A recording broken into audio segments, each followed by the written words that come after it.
How often should you review your privacy policy and terms of service as a business owner? When you're just starting out, those are the two most measurable things you can use to filter people out. That's what you're looking for in a partnership.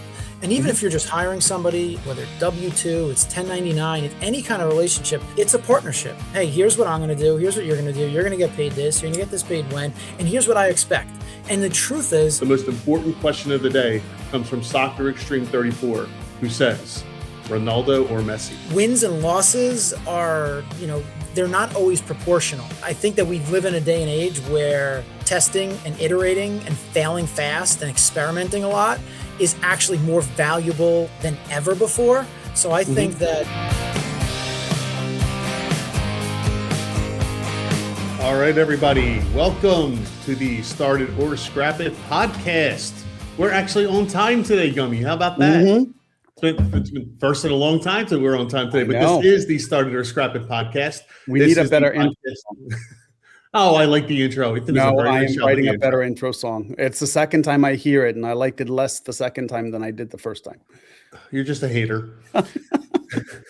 This is the Start It or Scrap It podcast. This is the podcast where we take your business questions about whether it's starting a business, running a business, marketing questions, legal questions, really anything having to do with starting and operating a business. We'll take them live on the podcast today, and we will try to get you some advice. Good advice? Maybe. Advice? Yes. Definitely advice, one way or the other. And we are fortunate to have a guest on the show today. I'd like to introduce Phil DePaul. Phil, I'm Mike Tricanian. Gummi. And Phil, tell us about yourself. Yeah, Mike, Gummi. It's fun to be hanging out with you guys for a little bit.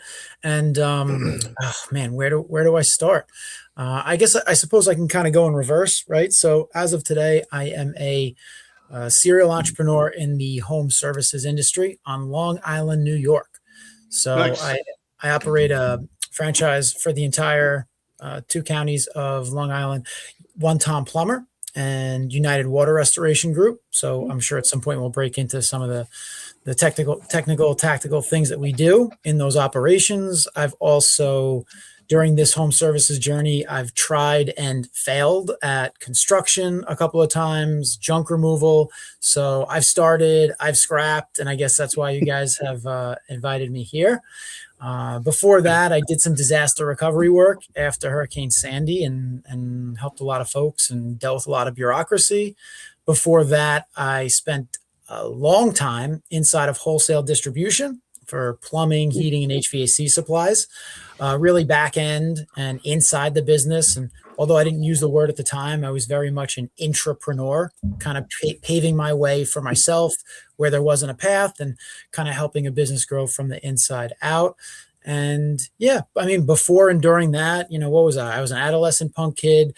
I loved wrestling. I had a backyard wrestling league. I made a lot of bad mistakes then. I make bigger, badder mistakes now. I'm a husband, a father of a 6.5-year-old son. And I did grow up in Staten Island, New York, which nobody probably knows. It's that 5th borough in New York City that no one really talks about, including people who live on Staten Island. So there's that. And hopefully that primes the conversation. No, that's great, man. So I got questions. Already. Wow. Wait, so are both of the businesses you run franchises? Mm-hmm.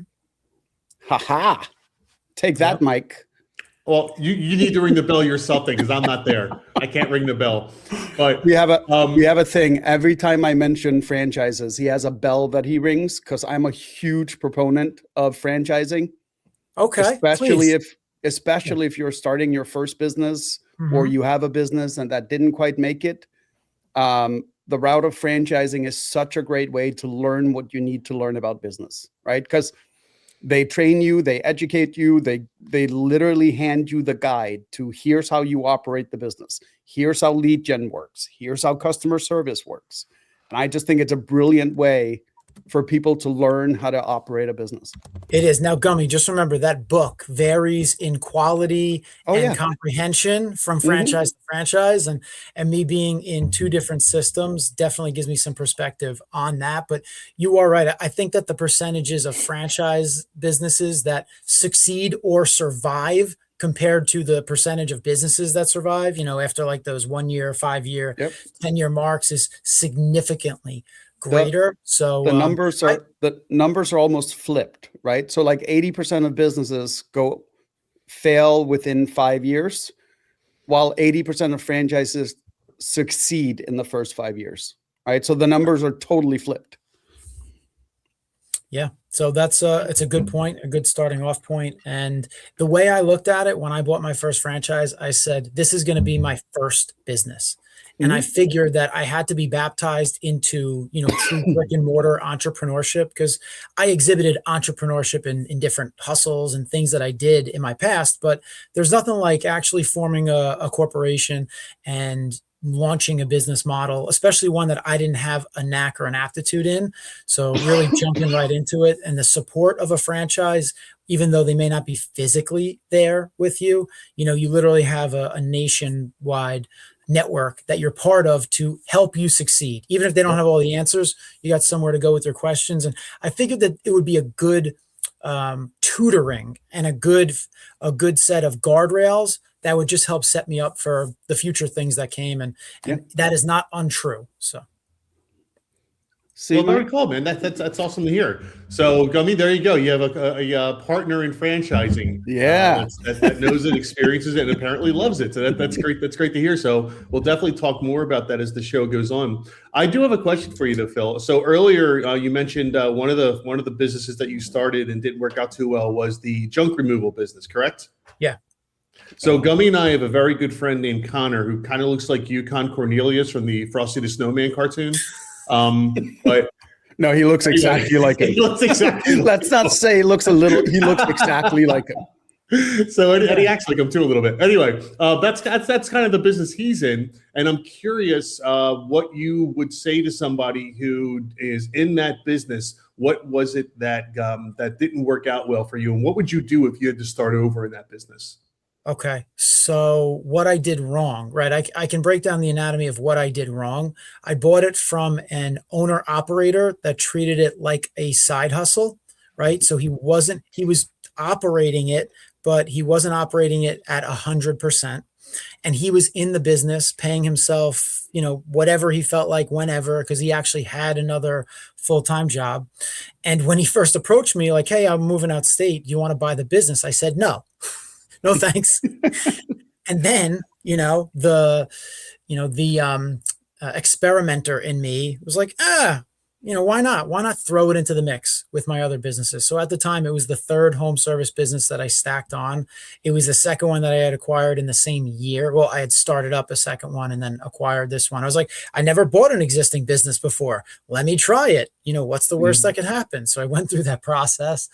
And when you treat a business like a bastard or like a redheaded stepchild and you just give it fractions of your attention, it's hard to believe that no matter what industry, what team, even if you're starting with God's gift to talent on your roster and a market who's crazy about you, like your eye would be off the ball, your hand would be off the wheel, and things probably wouldn't run super tight as you would dream, but dreaming and hoping is not a strategy. So the thing that I did was I was doing all these other things that I thought I could just be another thing that we did. And the goodness of how I was operating in some other business models would just kind of rub off, and, people would step up and they'd figure shit out. And while those things didn't happen, those things might've happened to an extent, like, it's way different when you go all in on one idea. So I think that this is true in any industry or venture, is that if you're going to start it, someone's got to own it, and not ownership. Like I have all the stock shares and I get all the potential profits, but someone's got to live in it and breathe life into the business every single day, drive culture, drive standards, ensure that the right things are being done, that there's some degree of prioritization of resources, and, client satisfaction at the end of the day, of being obsessed with that. And if that's not happening, it's not happening religiously, and you don't know your numbers, it doesn't matter what business you're in. Like, it's just a matter of when the wheels start coming off, not if. Now, my take on the junk removal business, I mean, you talk about commoditized. You talk about a hard way to differentiate yourself. You're like, hey, you got things you don't want that you call garbage. I can pick them up and throw them in the back of a vehicle like substance and make them go away. Like, I don't know how many ways you can do that better than other people. You can look better, you can sound better, you could have prettier trucks and shirts and all that jazz, but still, I think that in the execution of the service, it is really hard to say that we do the best junk removal. So it's really got to be relationship driven, right? And if it's on the retail side, I think that people got to connect with your mascot, your logo, your sayings, your involvement in the community, something like that. And if it's commercial, then again, it's relationships too. It's people knowing, liking, and trusting you and saying, yeah, you can empty out my storage units because I run a storage facility, or my business has multiple locations. We're always moving offices and you got to do furniture, right? So at the end of the day, there are ways to stand out in any industry. I just don't know how you separate yourself in junk removal by actually being the best junk remover. So correct. I've seen two, other than like the big guys, right? Like the 1-800-GOT-JUNKS and all that stuff, which they just win on marketing, right? Because they're everywhere. Yeah, they're known. But correct. So the two best examples that I've seen is actually Connor, our buddy. His messaging is just estate cleanouts. Like, you don't call him to come remove a fridge, right? He only does full estates. And it's very simple messaging. All the marketing is pretty simple for it. And it's consistent, right? He's consistent with who he serves. Yes. So it means in a crowd of junk removers, he's not another junk remover. He's not Mr. Everything. I know the estate game, the estate clean out game, right? And all of a sudden you want to be the biggest name in a smaller piece of an industry. And that's niching down. So his message is, we'll take care of the entire estate. We'll get it cleaned out.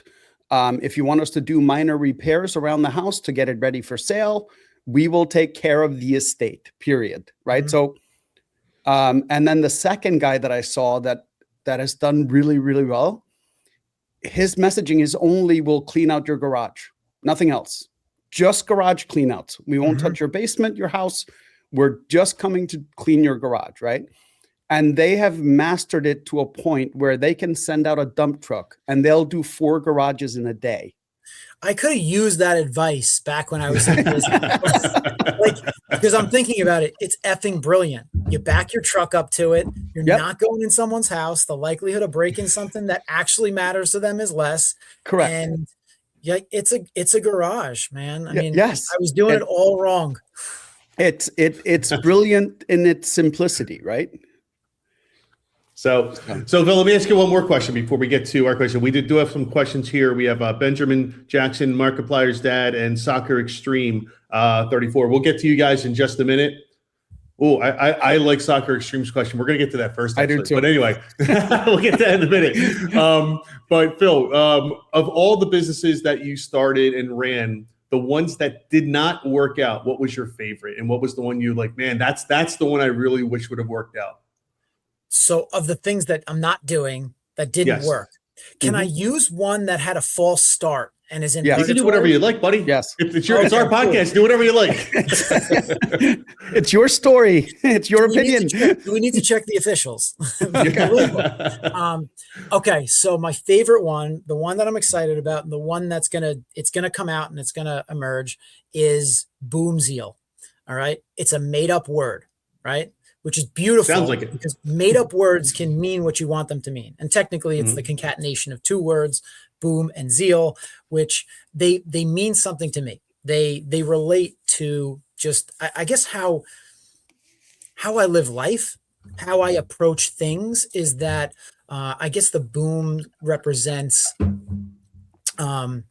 a loud, thunderous sound, right? Like something happened. There's an event. There's a catalyst. There's a moment. Like, oh, all All right. An attention grabbing, hair raising acknowledgement that, again, you're alive. And then the zeal speaks to the energy, the infusion, injection, or the energy that is channeled as a, let's say, a result of that event. And I relate to this brand name, right? This brand name that doesn't have an offer right now. It doesn't sell anything. It exists. And if you look us up on our website, www.boomzeal.com, it starts with the definition or the manifestation of what I consider our core values, which are SCARD or SCARD. They're being solution-oriented, collaborative, accountable, resilient, and dynamic. So what is Boomzeal? It's not a what thing, it's a who thing. So it is a people-driven company, a movement that is moving slowly because it kind of starts with one, and I'm the guy who's got to put it on the map, who's got to make it something that gives, quote unquote, the people, our tribe members or potential tribe members, more of what they want, less of what they don't, which is, I guess, just an honest, authentic way to do life, to do family, to do work, and to try to establish this singularity of self and leading. I say things like leading from within, and I use frames like the mirror, that like you gotta really, your self-awareness and getting to know yourself is the most important thing, because before you're ever going to be leading others and inspiring positive change in the world, in a community, on a team, in a family, then you sure as hell need to know who you are and what you stand for. And you kind of got to cut yourself open and see what's inside. And I guess go ahead. It sounds like a crossroads of Alex Hormozy and Simon Sinek. Well, cool, because those are two of my top influencers. So, but there's a lot that's gone into the 41 years I've been on this planet, and you kind of it starts with why, like why am I here? What should I do with my life, my existence? I love the game of business. Like I love the idea of building things, building teams, and I could have, when I ventured out, I really thought about doing something alone, one where I didn't have to manage and lead other people, because I have a high level of self-discipline and accountability, and, I could do it, but I guess I like harder things and I'm super curious. So Boomzeal is a brand and a movement that is in its very early stages that, I try to share and manifest it through the businesses that I operate here on Long Island. And it's, it's gaining its voice, and you can say it's gaining traction just in its existence. However, I don't want to be focused on, well, it's a company that sells, I don't know, consulting services or t-shirts or, dietary supplements or, insert the thing here. I'd rather just let it continue to live, breathe, and exist.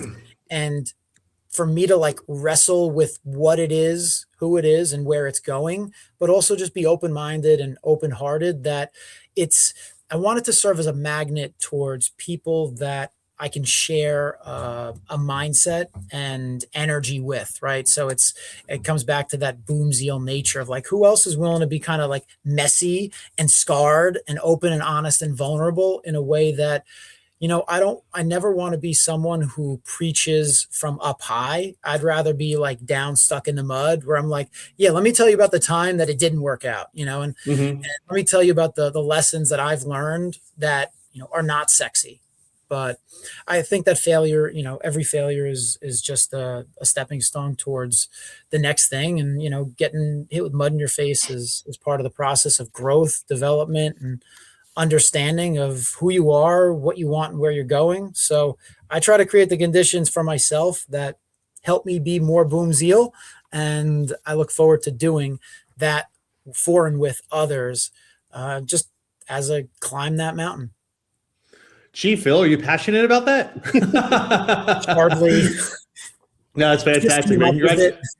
Congratulations, man. As you roll that out, you'll have to keep us updated, and we'll have to have another talk about that in the future as you get that rolled out. For sure. Thank you for sharing that story, though, man. That's awesome. So cool. You should. All right. If you have a chance, look up Walter Bond. I actually met him at a franchise convention. Okay. Heard him Tell me speak. about Walter. Walter Bond. Great guy. He's phenomenal just to talk to even. Okay. He is, I don't want to unjustly give credit, but like if you heard of Jersey Mike's. Yep. Yeah. So when they brought him in, they went through a huge transformation, which turned Jersey Mike's into what we know today as Jersey Mike's. Got it. He was like the visionary CEO. No, he's a consultant. Okay. So he kind of is does. he on the franchise side? Did he took the brand? No, so he is a leadership consultant, I believe. Okay. And Jersey Mike's brought him in to help the leadership team and kind of develop and strengthen the Jersey Mike's brand. And I mean, they've done a phenomenal job since. Nice. I mean, I don't know if I have enough salami to acquire his services right now, but no. But he's a great model to look at. Yeah. I'm going to check him out. Thank you for sharing that, Gummi. All right. Well, we're going to get to questions from our show today. And for those of you recently joining us, this is the Start It or Scrap It podcast. We take questions about starting or operating a business. We are live on TikTok. We are on YouTube, Instagram, X, and a couple other places. Ethan will fill us in on where those places are at some point. But anyway, if you have questions, please put them into the comments, and we would love to feature them on the show today. Now, our first question from the people watching on streaming is from Benjamin Jackson, who says, "Hey, y'all, I have a question. How are you actually using AI inside your company in 2026 without it turning into an expensive hype? I'm a founder trying to integrate AI for ops, support, and product features, but I'm scared of hallucinations, data privacy issues, and wasting money on tools that don't deliver. What's your current AI stack? What surprised you, good and bad? And where do you see the biggest ROI for early stage companies right now? Thank you." Gummi, you're using AI significantly more than I am. I use it quite a bit, but you are like the king of AI right now, as far as I'm concerned. So, you can start with this. So we are running AI in a multitude of ways. So hallucinations is no longer like a major concern for us because our training data that we use for all the models is pretty good. So it doesn't really hallucinate a lot, but we are using AI for all like basic things. Like we have certain phone numbers that AI agents answer. We are using it to do all kinds of audits that previously required a human being to log into 3 different places, pull data from there, and compile it and analyze it. Like it's phenomenal at those things. It handles all of our Facebook chats, all of our initial cold lead gen. AI basically handles cold lead gen till the point that they're ready to actually have a conversation with someone. And it, with the right training data, it does all that brilliantly. We also use it now to answer certain customer support emails, because a lot of times it's generic, right? Like, hey, I forgot to log into my website. Can you send it to me, right? The generic response is, log in, click the lost password button, and you'll get it. I don't need a human being to type up that email every time.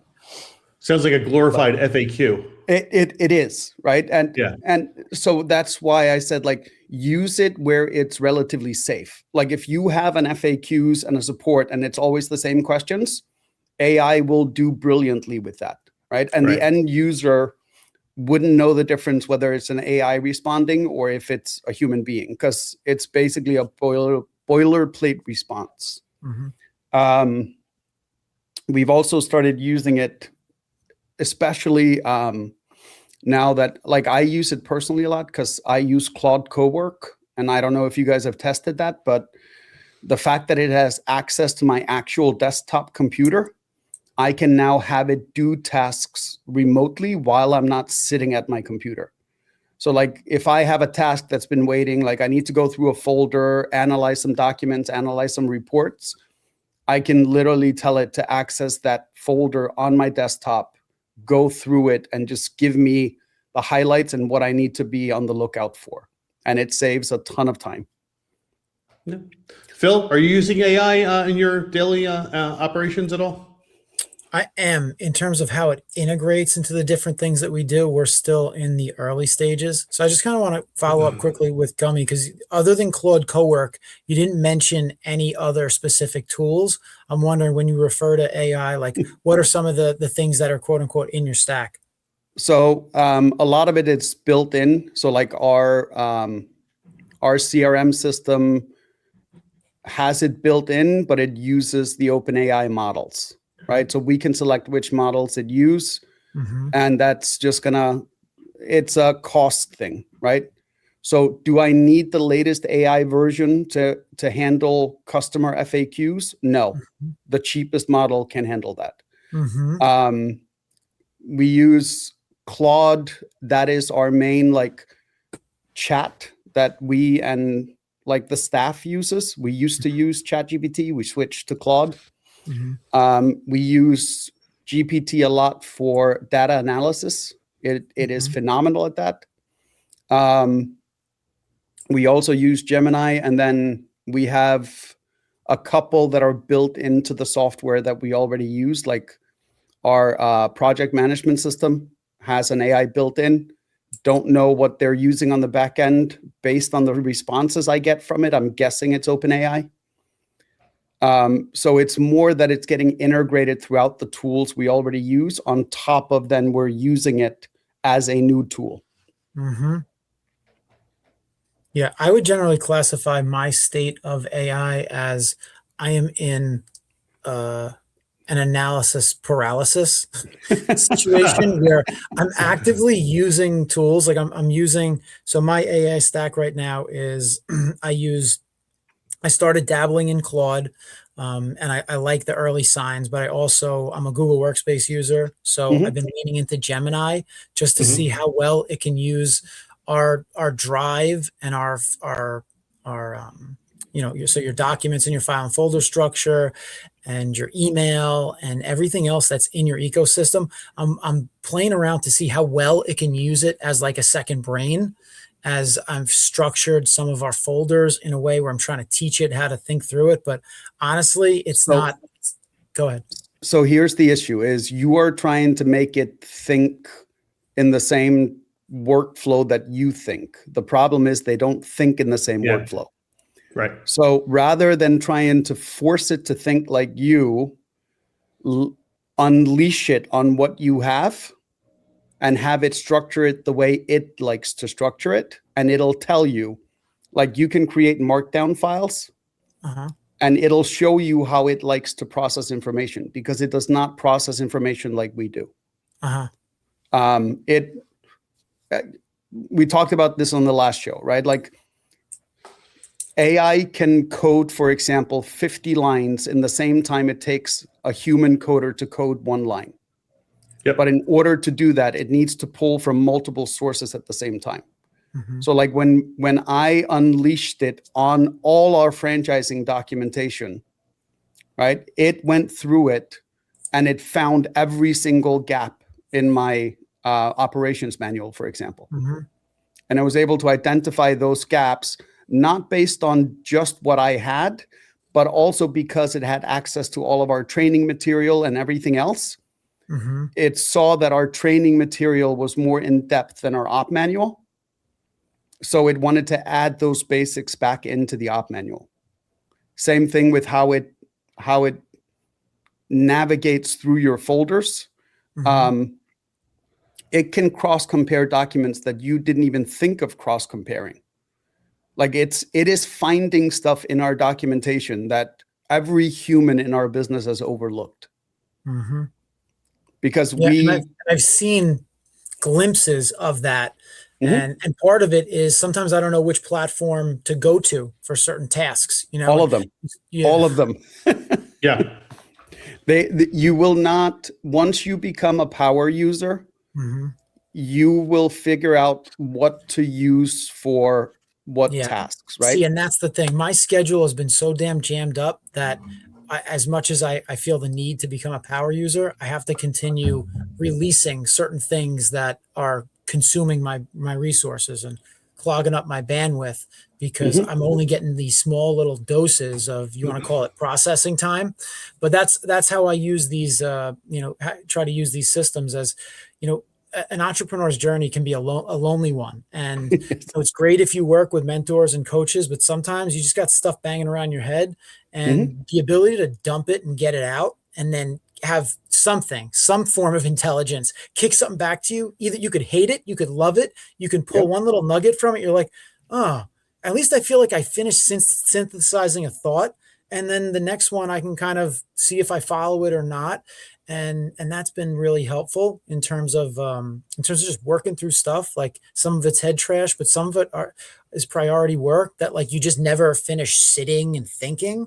So it expedites that process collaboratively, which I love. And then you can kind of keep following that thread if it feeds you, or it's better than scrolling on social media, right? So even if you accidentally, you're like, it's not a cat video. So at least I'm stimulating my brain. So one of the tools that I use, which not many people have access to, you mentioned Alex Hormozy earlier.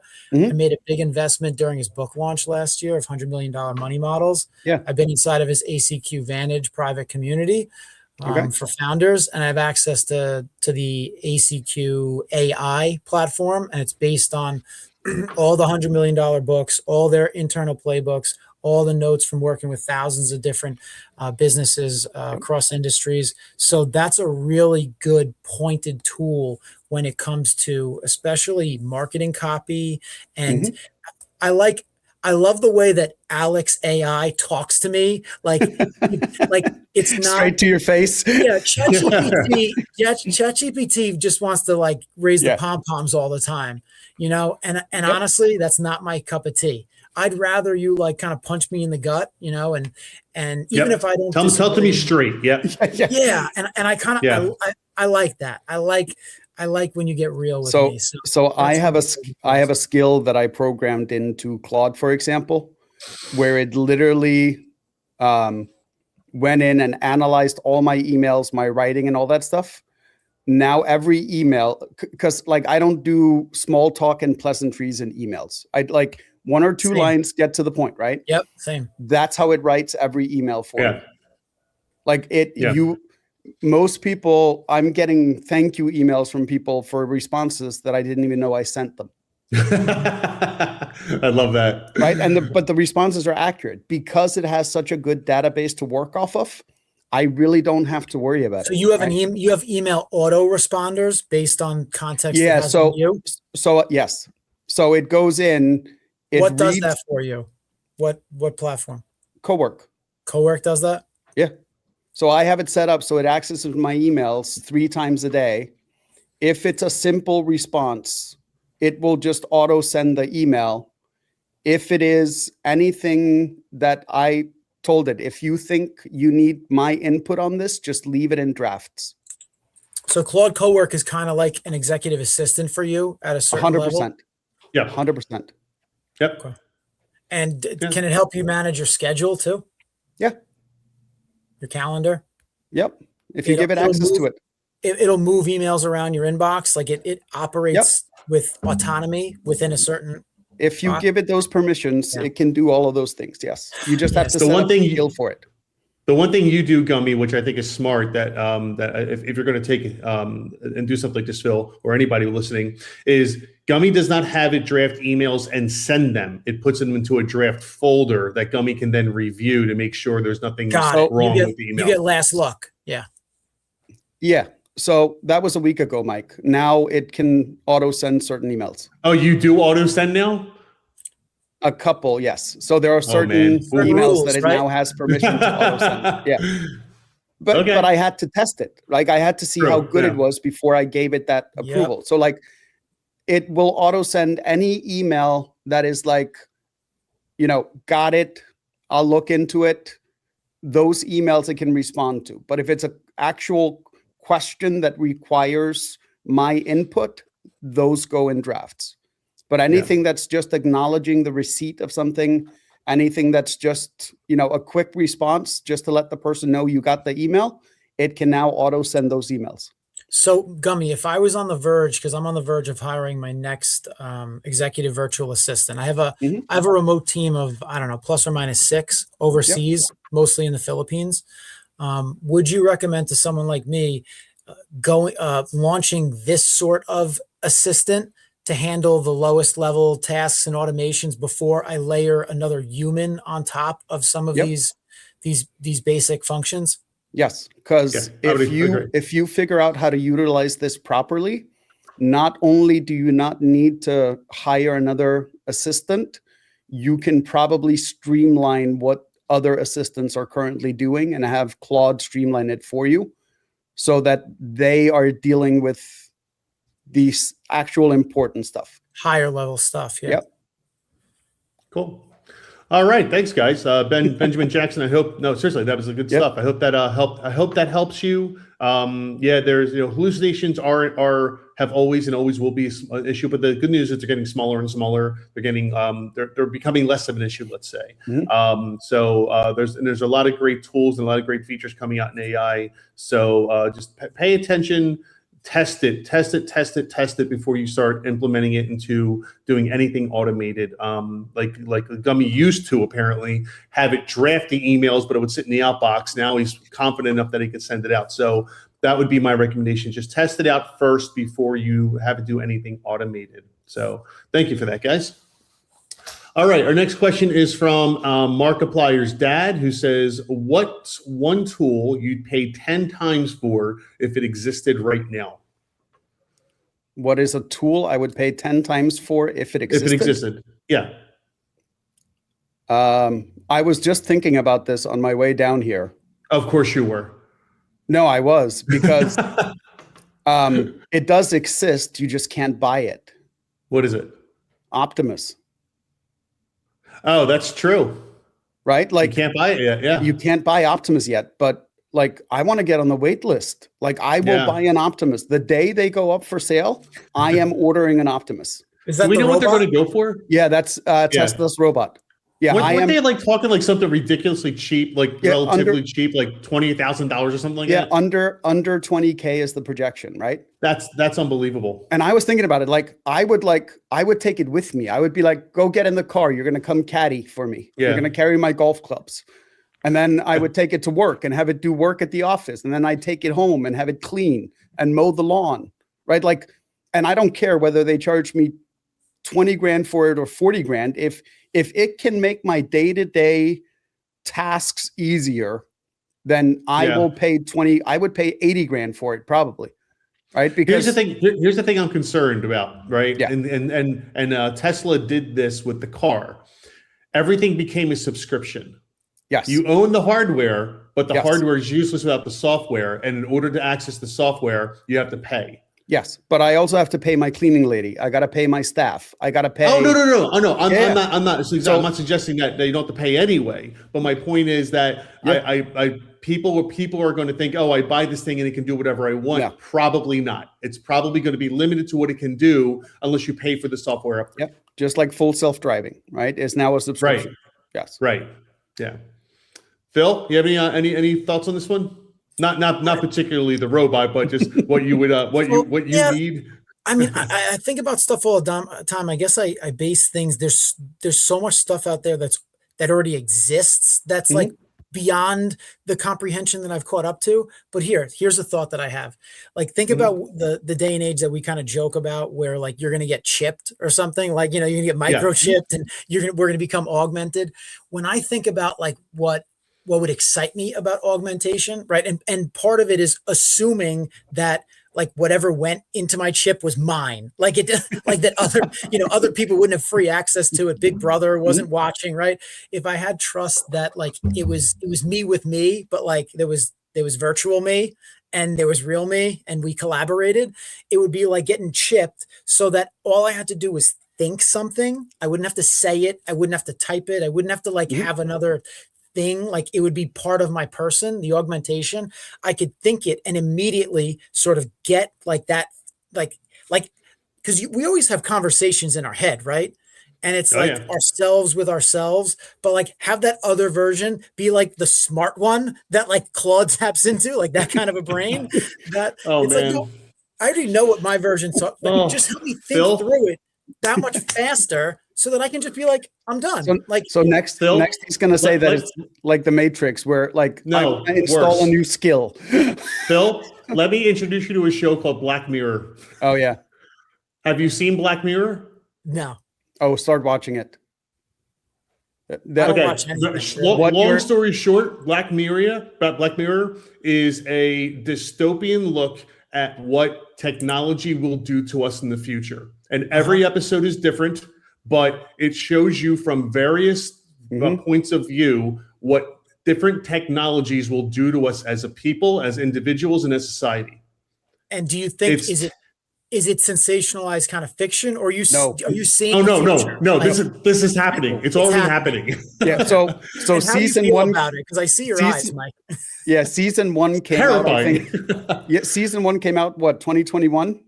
Something like that. And no, way before that. Way before that, I think. Is it? Yeah. No, yeah. because it's 4 seasons, right? Okay, you talk. I'll look it up. Yeah, I think so. But stuff from season one is already happening now. 2011.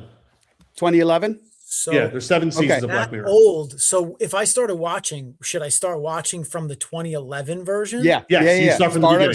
Start from the very beginning. beginning. All right. Yeah. What's it on? What platform? Like Netflix, I think. Yeah. But yeah, 2011, totally dystopian show. 2026. Oh, I think that happened yesterday. Yeah. Seriously. Right, like, I'll give you one example, okay, of one that still keeps me up at night sometimes when I think about it. It was a medical device that saved the, you know where I'm going with this. It saved a woman's life. I was literally crying, and I'm not joking, tears coming out of my eyes, crying at the end of this one. Medical device that saved a woman's life, but they had to keep paying the subscription fee to keep it activated, otherwise she would die. And they just made the subscription fee more and more and more out of reach. And she eventually, I'm going to tell you what happens, but it was unbelievable because and then that is going to happen. That became a financial decision. Yes. And then what they would do is they would limit the service area. Oh no, you're now only your service because you're on a legacy model. So the device only works in this county. So you can't leave the county. It's unbelievable. Right. Like, and then they're like, oh yeah, no, you can get the ad supported version for what you're willing to pay. And you're like, what? Ad supported version? For $1,000 a month, you can use your arms. For $2,000 a month, you can use your arms. Pretty much, yes. So I will say one more thing in Black Mirror, and then we'll go on. The first episode is incredibly different than the rest of them. Yes. It's still awesome in its own way, but it is incredibly disturbing. Yeah. Okay. Incredibly disturbing. Yep. But it's very different than the rest of them. So if the first episode happens to turn you off, don't worry, because the rest of them are nothing like it. It pops the cherry in a messy way.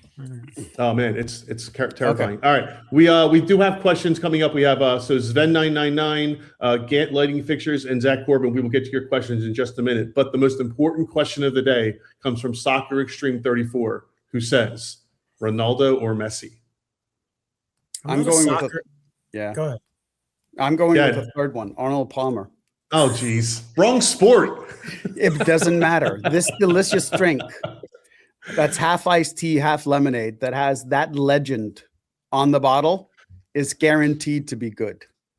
And what is that, Gummi? What is that drink? It is Arizona iced tea, half lemonade, half iced tea, and it is the most delicious thing you can drink over a nice big cup of ice.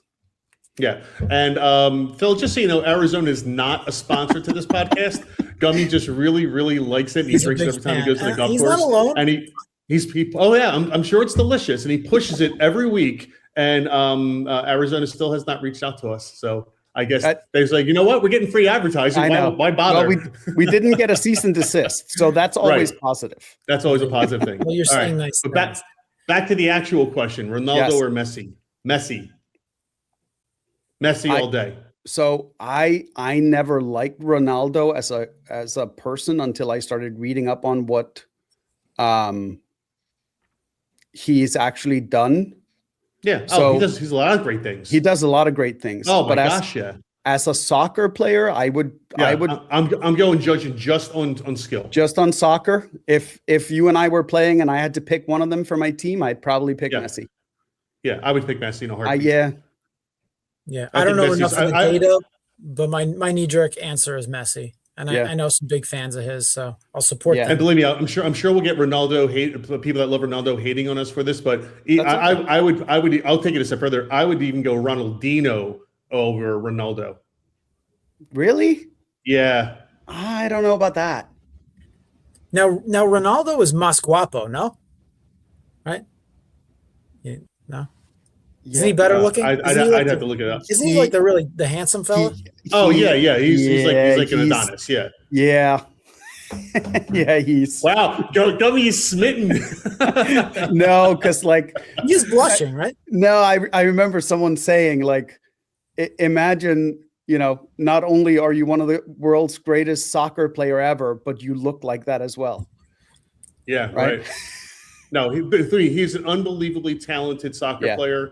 I think Messi is more technical, and quite frankly, just puts his head down and does the job. Do you know what I dislike about Ronaldo and most soccer players is that someone barely touches them, and it's like I just kicked them in the balls, right?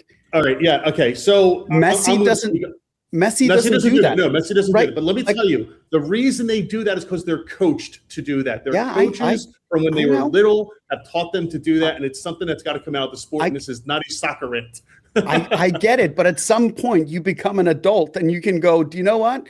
That didn't really hurt. Maybe I should just keep going. Yeah, I know. Right? We're not going to turn this into a side because we can talk about that all day long. Back to business. Back to business. So anyway, I'm sorry, Phil. What was your? You said Messi as well. Yeah. I go Messi without any strong you got 3 Messis on this. All right, our next question comes from Sven999. Says, "Hey guys, loving the show. Thank you very much. We love you too. With cyber attacks getting crazier and more expensive, how are you building cybersecurity into your company from day one? Do you have practical steps or tools that actually work without slowing growth? Have you had any close calls or lessons from breaches in your network? Thanks in advance for the insights." Yeah, there's a lot there, and yeah, cybersecurity is a big issue. In fact, I teach a graduate level course at a local college on cybersecurity. Well, not just cybersecurity, but revolving around technology and law, and cybersecurity is one of the big topics that we discuss.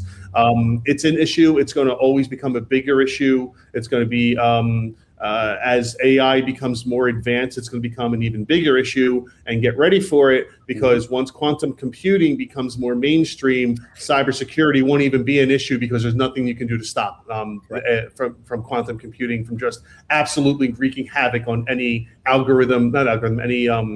any hash or any type of security that's ever been invented. Will be in a minute. It'll be done. So. Cybersecurity is going to become a bigger and bigger issue all the time. Me personally, years ago, used to do my own. We build our own software for intrusion detection, et cetera, et cetera. You can't do that anymore. You just can't. You have to hire services to do that. Like we used to have our own servers for hosting external project. You can't do that anymore. You have to use somebody who, like an Amazon S3 for your files, or an EC2 for your servers, something like that. You need to use, because you just will not have the capability of protecting yourself from outside attacks. You just won't be able to do it. And 99 times out of 100, it's not even something that you're doing, although that does happen a lot. It's not even something that you're doing. It's a fatal flaw in the software that was installed on the machine that you needed to run the server, that had some access somewhere that people didn't know about, and it gets exploited, and you don't hear about it until 3 days later, after every hacker in the world has already infiltrated your system. Correct. So I'm going to leave the cybersecurity one completely to you, because my baseline is eliminate all the risk that I possibly can by not hosting anything myself, by not keeping any data locally. Like I put it in, like I know the cloud just means someone else's computer, but someone else's computer also means their problem, not mine. Yeah. Yeah. Cybersecurity is a real problem. Phil, you have any insight on this? Yeah, I mean, I like what Gummi said because that's kind of how I think about it. I don't want to house any proprietary data that I don't have to. So we use a lot of, software as a service platforms, and we maintain things like PCI compliance because we run a lot of credit card transactions. I don't want a copy of anyone's credit card information on paper, No, you do not. or scan. I don't want it in an email. I try to do everything I can and train my team to not do stuff like that. But when it comes to like the worst of the worst risk mitigation for all the things that could go wrong, I mean, I'd say that we're probably in that like doing the bare minimum class. And I guess as you start to scale and do more important, valuable things that people want to be a part of, right? It's like mo money, mo problems. So maybe we should all think about how big we want to be, because we just become bigger targets. So, I think that's the dangerous game that you play in entrepreneurship. Yeah. So here's the one thing I would say. Use third parties to host your services for any type of hosting your files, et cetera, et cetera. Use third parties for the PCI compliance, as you mentioned, Phil, anything like that, because they will have people on staff whose job is and software and such, whose job it is 24 hours a day to protect. And that doesn't mean no one's going to get through, but Correct. That's at least something you can say, I did my due diligence and was right. The other portion of it is train your staff in what's called social engineering. Yep. Social engineering is a huge, huge issue that people don't understand. And it's basically when an attacker, like a hacker or something like that, is trying to get into your system, but they can't break through the doors of the server environments. So they try to go the other way. They try to get your passwords, or try to get somebody to do something that they shouldn't be doing. And they do what's called social engineering. They'll call them on the phone and they'll act like they're somebody or pretend to be somebody. And an untrained person might not understand what's happening. And sure, let me get you in there. Or sure, let me send you this email. Oh, you're going to send me an email? Great. I'll just reply to it. And it looks like it's coming from one of your customers or something like that. In reality, the domain is one letter different, and they think it's the real customer, and they're sending them, usernames, passwords, banking information, whatever. And another thing, do not ever answer those dumb social media things. The street you grew up on, or and your middle name. Your super name hero is your middle name and the street you grew up on, right? Like what are the most common security questions? Right. Like, where did you grow up? Where were you born? Sure. Like, and people are willingly forking over this information. Yeah, we don't think sometimes. Look, here's a real low level one. Don't use paper checks if you don't have to, because we had used the word breach. Somebody got a hold of our business banking account and started processing payments to their vendors based using our bank account on the back end. And we had to deal with a whole bunch of cleanup and investigation. And it doesn't matter the size, because we had a check that was written out for like $5,000 and we couldn't figure out where that check came from. And we tracked the check number. It was a check we had sent to VW Financial Services.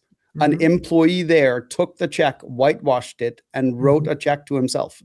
Yep. Yeah. So you have to be careful of that stuff. And the key is training yourself and your staff on what to even think about, right? How to recognize when something feels off. A lot of times your gut instinct is correct, and you're like, something's not right about this, but you're like, I'm sure it's okay. It probably isn't, right? I mean, I even do that with my phone calls now. It's like, I can't even answer my phone. Yeah. It's like, it might be a client. It might be important. Oh, well, I just let it go. So if anything about a correspondence like looks kind of spammy or kind of fake, I think that we live in a world where we have to ignore before we sort of answer, respond, or my controller gets 2 or 3 emails a week that looked like I had communication with that person prior. That is then telling her, hey, he said this payment was approved. He signed up for this seminar. We just need the payment. Yep.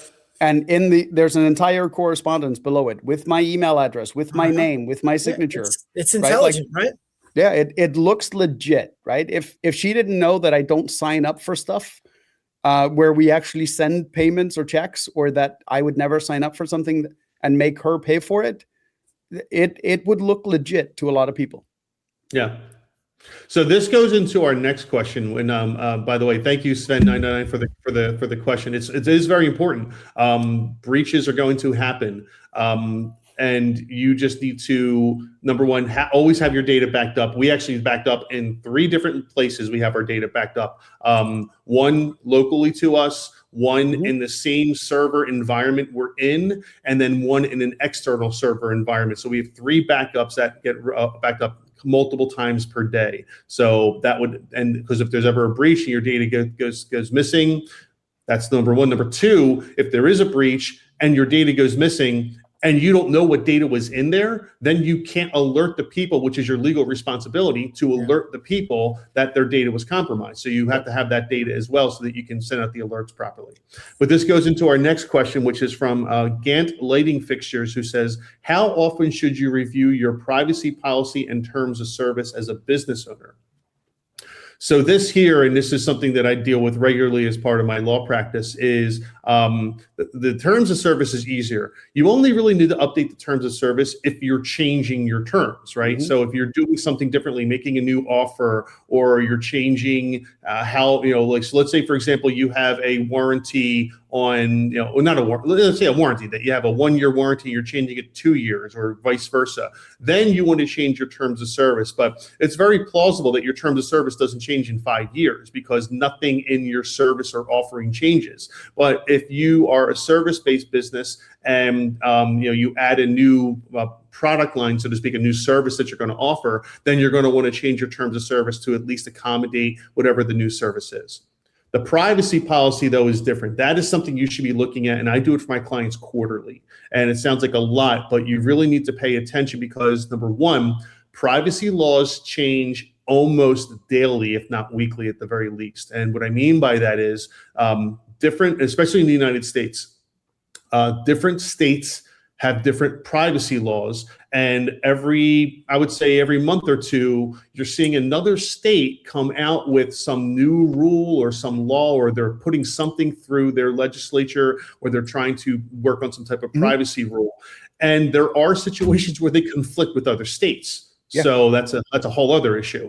But you need to stay on top of that, because what's good for one state might not be good for another. And there are ways to do it so it works. So, like, if you're from California, this, if you're from Virginia, that, blah, blah, blah. But it's your responsibility to stay on top of that. So your privacy rules are something that you really need to pay attention to. Get Gummi. We have to deal with this a lot in the franchising world, because there are totally different rules for California, New York, Maryland, Florida, Pennsylvania.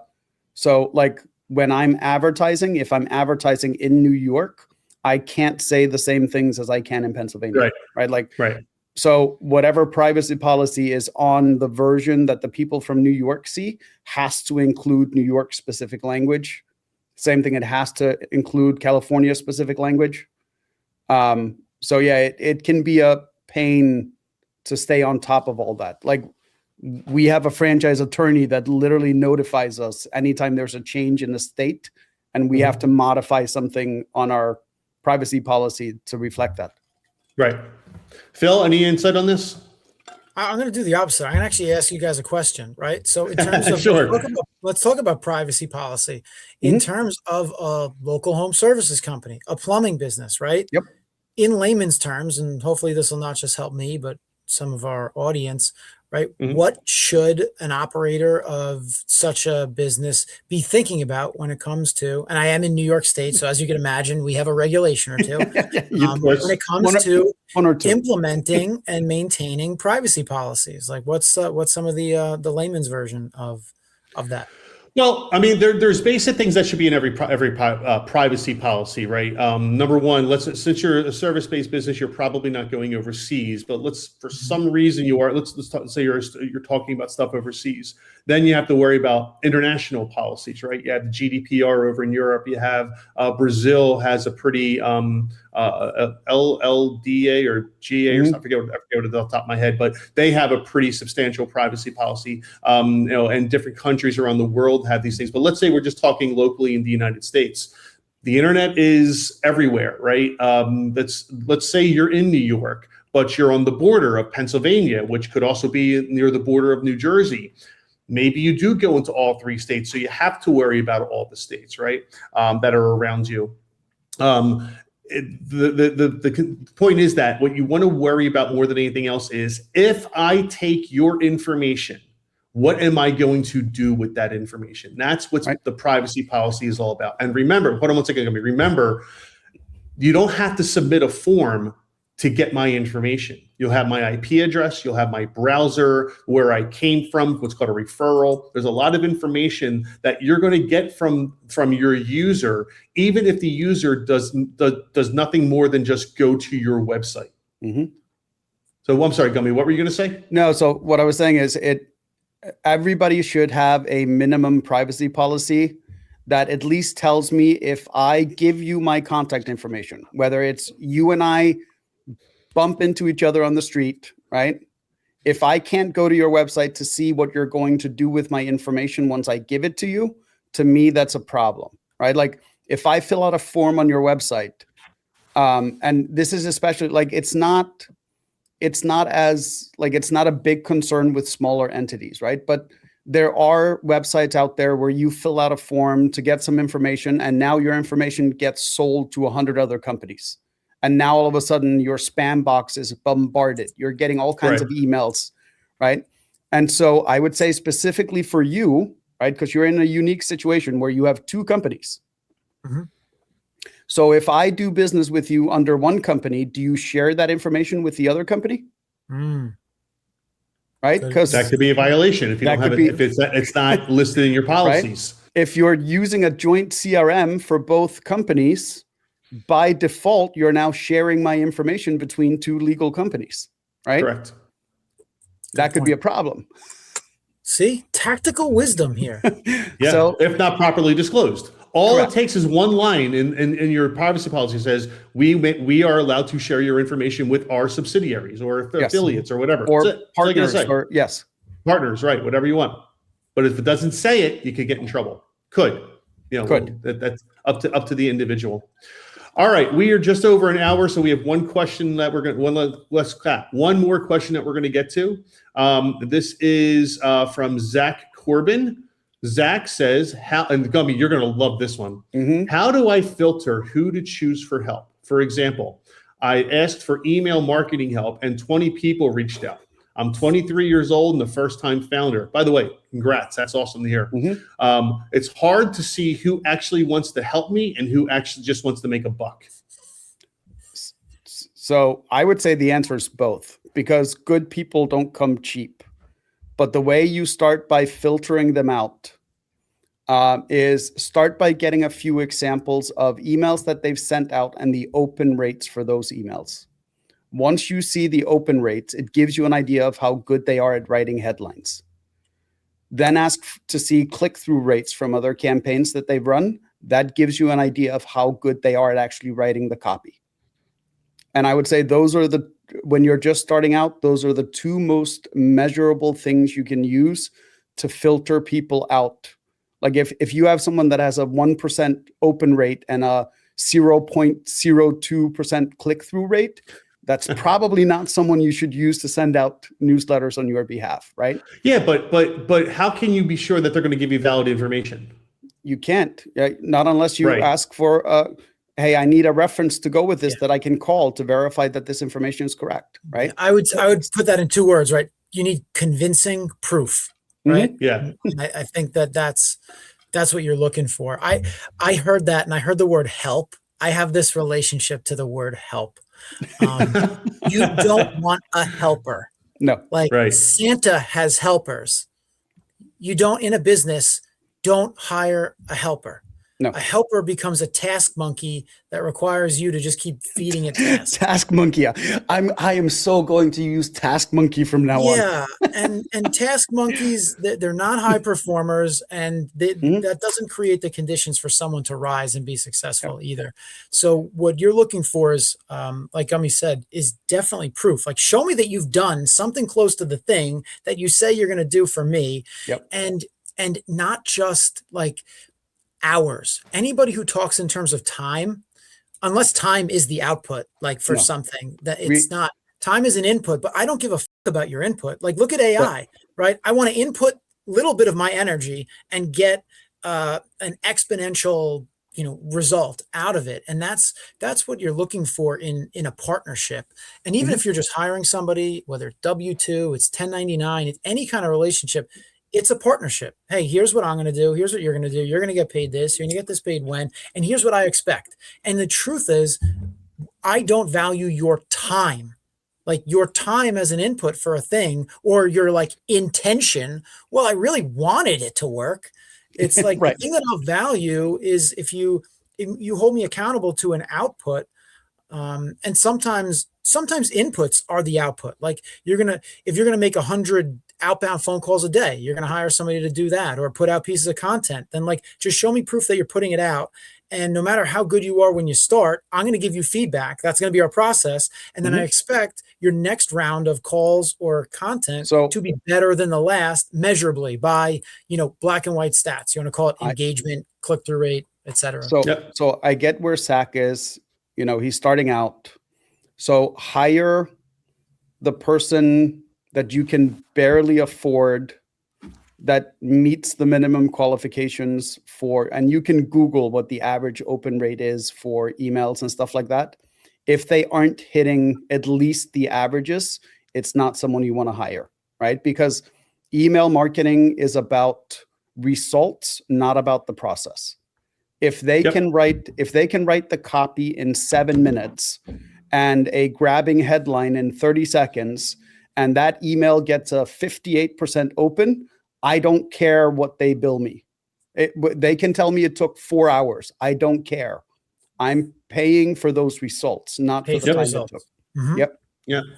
So Zach, we hope that helps you. I'm really happy to hear that you're 23 years old and you're starting a business. That's fantastic, man. Just keep at it. You'll have trials and tribulations. There'll be ups and downs, a lot of downs in the beginning, but also hopefully some ups for you. Just keep at it, man, and you're gonna do just fine. Just keep that entrepreneurial spirit. So with that, Joe, he's the golf protein bar guy. Oh, okay. Yeah. Very cool. So, send me a stack. Send me a sample. Oh, please. I will try it with my Arnold Palmer and your protein bar. I promise. All right. Well, he says he's launching May 18th, so we'll find out. All right. With that, gentlemen, this has been a fantastic show today. I'm glad we can help a lot of people. Unfortunately, we weren't able to get to everyone's question today, so we do hope that you'll tune in next week. We will be back here next Thursday at 11:30 a.m. ish Eastern time. Although the ish was legit today, so that's good to know. And Phil, we'll give you the last word today before we sign off. The last word. I mean, what should I say? The podcast is Start It or Scrap It. The headline I'm seeing is How to Build a High Standard Service Business. And we talked about like everything else. So I hope that the diversity of the conversation today was valuable. I'm big on high standards. And I think the challenge with high standards is that they're never as high as we want them. And we're the ones who have to step out front and set them. So I think that your behaviors and your actions are what define leadership and setting that bar, whether it's a service business or any other, meaningful initiative that you're launching. And kind of like what you just said a minute ago, like you can't scrap it until you start it. And like most wins and losses are, they're not always proportional. I think that we live in a day and age where testing and iterating and failing fast and experimenting a lot is actually more valuable than ever before. So I think that, and I've kind of done this in my career, at least as an entrepreneur in particular, it's like, hurry up and like make the mistake so that you can figure out what didn't work on it, about it, do the anatomy, and a lot of it, do the autopsy, get into the nuts and bolts of what went wrong, and really try to build yourself up, not just in your skills, but in your character, in your belief system, in your mindset, and in your confidence. Because if you don't take the shot, you're actually taking away from your own present and future ability to start the next thing. And I love the word start it. So I say start it, get after it, take action, and see what happens, and then figure out the next action to take. So awesome. Thanks, Phil. That's great. Great advice. That's it's like some pretty motivational, man. So thank you for that. So yeah, this has been the Start It or Scrap It podcast. If you like what you heard today, if you got some good advice, please subscribe to our channels in the various platforms. And we will see you next Thursday at 11:30 a.m. ish Eastern time. Until then, I'm Mike Turkanian. Gummi. Phil. Phil, it was a pleasure having you. We'll reach out to you, and we'll have another conversation again at some point. And we want to hear more about Boomzeal next time we talk to each other. Till then, everybody, thank you for watching, and we will see you next week. Take care.